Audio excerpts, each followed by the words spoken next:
Hi, welcome to Classpad.net. In this video, we are going to explore how to define an equation and then also graph the equation plus the first and second derivative and the integral. So to start off, I have in my little sticky note, I have the equation that I want to find and then the other graphs that I want to actually graph.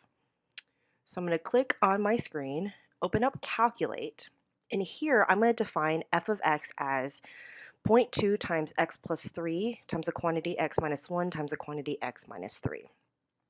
So I want f of x, and I'm going to select the colon equals button here, which is a define equation as, and type in zero point 0.2 times x plus 3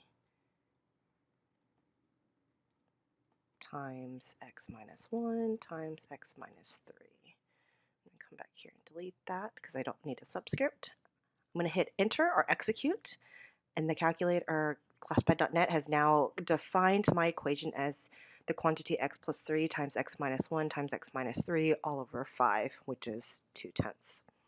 All right, so my equation is defined now. Next, I need to graph it.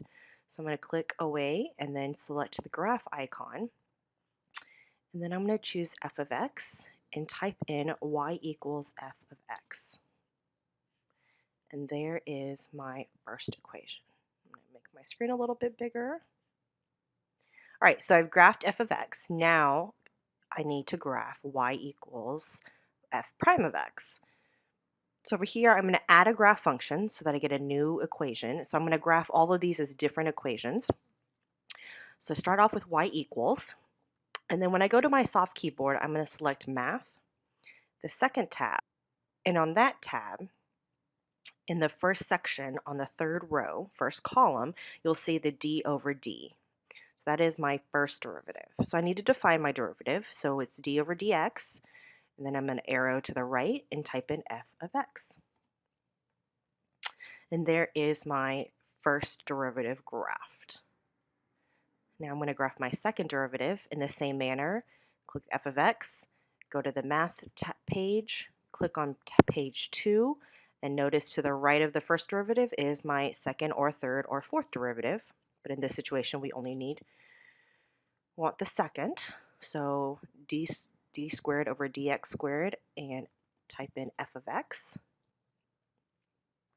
Oh, you know what I forgot? I forgot y equals. That's what that little symbol meant, because I have to define my equation that I want to graph. And there is my second derivative. And lastly, I'm going to take a look at my integral. So once again, go to math, page 2. There's my integral. Type in f of x. Don't forget the y equals. Hit enter. And there is my integral, the graph of my integral of f of x.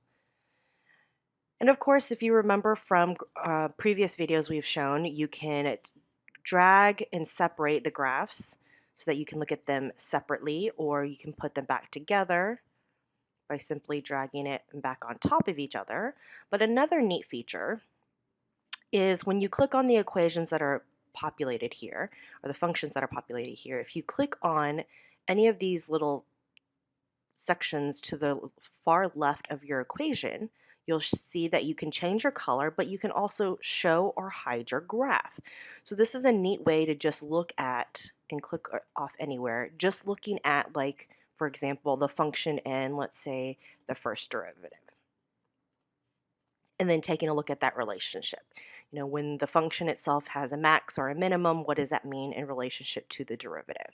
And exploring that. And then we can go through, turn the first derivative off, or the function off, and take a look at what does it mean when I'm looking at my first derivative and my second derivative? What is that relationship?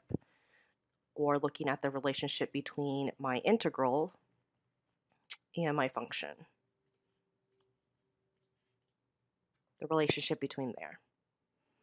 It's a neat way to explore derivatives and integrals, looking at specifically graphs and not looking at the numbers themselves, and having your students come up with what is the actual function for the first derivative, you know, of the equation we gave at the very beginning, or looking at the second derivative integral. So just different approaches on how to kind of talk about those relationships, either at the beginning, of teaching derivatives and integrals, or even at the end, helping them tie everything back together again. Um, so just a fun, neat idea, how defining functions.